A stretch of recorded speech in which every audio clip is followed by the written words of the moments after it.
এই গানটার কথাটা বলা হচ্ছে সরাসরি আল্লাহর সাথে, বাবার সাথে সন্তানের যে একটা মায়ার বাঁধন। প্রেস মিটে বাংলাদেশের দুই superstar, one of the best director, যে আমরা এটার একটা প্রেস মিট করেছি, ওটাই প্রায় কোটি টাকার ক্যামেরা।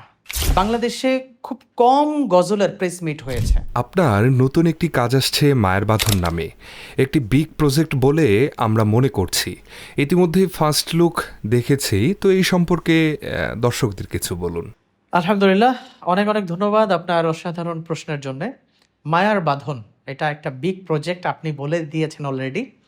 তো এটা আমাদের একটা ড্রিম প্রজেক্ট, এবং আমাদের দর্শকরা, অডিয়েন্সরা এবং আপনি নিজেও দেখেছেন এটার ফার্স্ট লুকটা।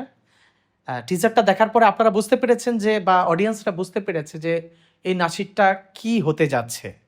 আমরা ফিল করছি, যারা আমরা ভালো কাজ করা ট্রাই করছি এখনকার এই সময়টাতে, আপনি জানেন যে ইসলামিক অঙ্গনে, ইসলামিক কালচারাল অঙ্গনে একটা স্বর্ণ যুগ চলছে। আমি মনে করি যে হাজার হাজার ছেলেরা কাজ করছে নাশিদ অঙ্গনে, আলহামদুলিল্লাহ। তবে কোয়ান্টিটি আমাদের অনেক বেশি, তবে কোয়ালিটিফুল নাশিদ কয়টা আপনি দেখেন। যে এই গজলটার সাথে মেইন স্ট্রিমের কোনো গান কিংবা তাদের যে কালচারাল অ্যাক্টিভিটিস, সেটার সাথে আমরা কি মিশাতে পারি, মিলাতে পারি? তো আমরা চেষ্টা করছি এমন কিছু কাজ করার যেটা আমাদের পরবর্তী জেনারেশন পর্যন্ত যাবে এবং তারাও এটা নিয়ে প্রাউড করবে এবং এখান থেকে অনেক কিছু শিখবে। তো তেমন একটি কাজ হচ্ছে মায়ার বাঁধন। তো মায়ার বাঁধন আমাদের অনেক বড় একটি প্রজেক্ট, ড্রিম প্রজেক্ট। আপনারা আমার জন্য এবং আমাদের টিমের জন্য দোয়া করবেন। মায়ের বাঁধন কেন স্পেশাল? সেটা কি স্টোরির জন্য, না লিরিকের জন্য, নাকি ডিরেক্টর এইচ.এল. বান্নার জন্য? মায়ার বাঁধন, আমি মূলত বলবো মায়ার বাঁধন এই নামের জন্য স্পেশাল ফার্স্ট অফ। এর কারণ আমি বলি, দেখেন এই গানটার কথাটা বলা হচ্ছে সরাসরি আল্লাহর সাথে। যারা গানটা শুনবেন তারা বুঝতে পারবেন যে বান্দা তার প্রভুর সাথে কথা বলছে, এবং সেখানে বান্দা যখন ভালো থাকে তখন আল্লাহকে ভুলে যায়, যখন আবার বিপদে পড়ে তখন আল্লাহকে মনে পড়ে। এই ব্যাপারগুলো আসবে গল্পে গল্পে।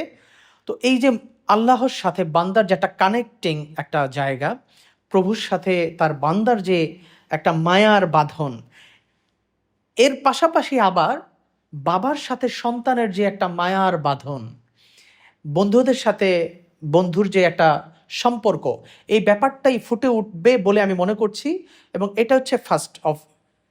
এবং দ্বিতীয়ত, এই গানটার পিছনে আপনারা সকলেই জানেন যে এইচ.এল. বান্না ভাই আমাদের ইসলামিক কালচারাল অঙ্গনে one of the best director. আমি বলবো শুধু বাংলাদেশেই নয়, তিনি এখন সারা বিশ্বেই সমাদৃত। তো তিনি তার জাদুকরি যেই হাতের ছোঁয়া, তার কারণেই হয়তো এই নাসিরটি আলাদা হতে যাচ্ছে, এবং এর সুর একটি অন্যরকম, মন ছুঁয়ে যাবে। তো সব কিছু মিলাই আলহামদুলিল্লাহ নাসিরটি অন্যরকম হবে বলে আমি আশা করি। এই প্রজেক্টে টোটাল কত টাকা খরচ করছেন? অনেক মানে কি বলে, হাইট প্রশ্ন আর কি। মানে দেখা যায় কি, ক্যামেরার সামনে আমি যদি এখন সত্যটাও বলি মানুষ ভাববে চাপা, আবার যদি সত্য বলতে গিয়ে অনেকে মানে পিছিয়ে যাবে যারা আগ্রহী ভালো কাজ করার।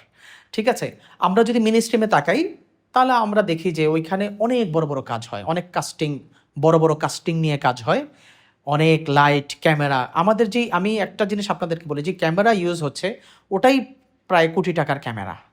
আপনারা জানেন যে এর পিছনে এইচ.এল. বান্না ভাই one of the best of director, Bangladesh শুধু না সারা ওয়ার্ল্ডের মধ্যে অনেক ভালো কাজ করছেন তিনি, অনেক মানে ইন্টারন্যাশনাল কাজগুলো করছেন আলহামদুলিল্লাহ। তো এবং এই শুটিংয়ের পিছনে যারাই কাজ করেছেন সবাই প্রফেশনাল, মেন স্ট্রিমে কাজ করা লোক, এবং যিনি অ্যাক্টর তিনি একজন বড় মাপের অ্যাক্টর, আনোয়ার শাহী ভাই। তো সব কিছু মিলে একটা বিগ প্রজেক্ট, বিগ বাজেট। তো আমি একেবারে বলবো না যে এত টাকাই খরচ হচ্ছে, কারণ খরচের জায়গাটা এখনো চলমান। তো সেই জায়গা থেকে আমি বলতে চাই যে এর খরচটা ধরেন মানে 4-5 লাখ টাকার নিচে না, এরকম। ডিরেক্টর হিসেবে এইচ.এল. বান্নাকে কেন বেছে নিলেন? আলহামদুলিল্লাহ, এইচ.এল. বান্না ভাইয়ের সাথে আমাদের এই সঙ্গীত অঙ্গনে আমরা যারা কাজ করছি সবারই একটা ড্রিম, তার সাথে একটা কাজ করবে, একটা কাজ থাকবে, এরকম ড্রিম। তো সেই জায়গা থেকে আমি যে তাকে পেয়েছি, আল্লাহর কাছে শুকরিয়া জ্ঞাপন করছি, আলহামদুলিল্লাহ। এইচআল বান্না ভাইয়ের সাথে আমার সাথে একটা পুরাতন সম্পর্ক রয়েছে। অনেক আগ থেকেই তার সাথে, তিনি আমাকে চেনেন, আমি ভাইকে চিনি। মানে আপনারা অনেকেই জানেন হয়তো যে আমি Islamic idol, international Islamic idol 2018-এ পার্টিসিপেন্ট হিসেবে ছিলাম, এবং সেখানে বাংলাদেশি যারা বিচারক ছিলেন, এবং সেখানে ইন্দোনেশিয়ান বিচারক ছিলেন, অন্যান্য দেশের বিচারকরাও ছিলেন। তো বাংলাদেশি বিচারক হিসেবে আমাদের এইচআল বান্না ভাই ছিলেন 2018-তে। তো সেই থেকে তিনি আমাকে চেনেন। আমি পরবর্তীতে তো সেই প্রতিযোগিতায় চ্যাম্পিয়ন হই, ইন্দোনেশিয়াতেও যাওয়া হয়েছে। তো সেই জায়গা থেকে আমি বলি যে এইচআল বান্না ভাই তখনও অনেক বড় বড় কাজ করতেন বাংলাদেশের। তখনও তিনি ফার্স্ট লেভেলের, সবার উপরেই ছিলেন ইসলামিক অঙ্গনে।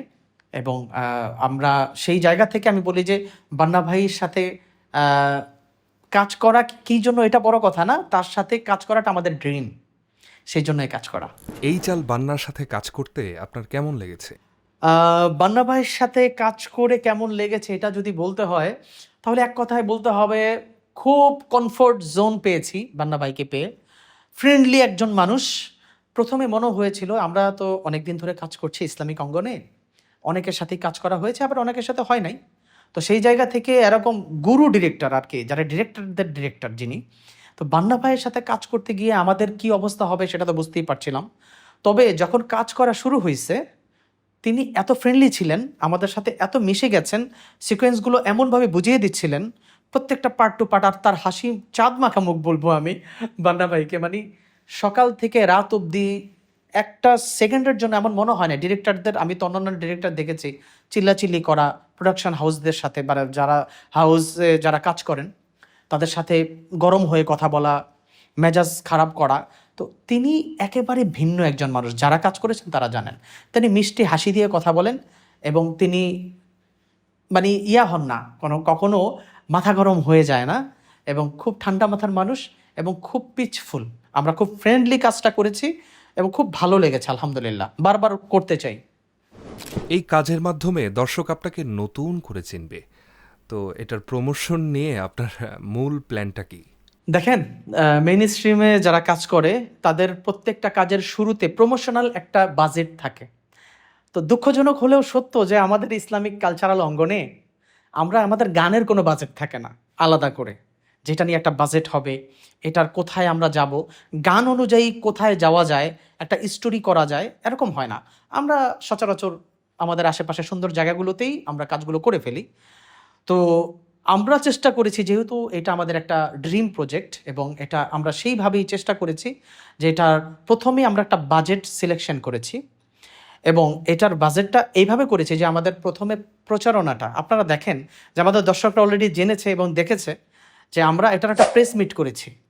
বাংলাদেশে খুব কম গজলের প্রেস মিট হয়েছে, আমার আগেও হয়েছে, তো খুব কম হয়েছে।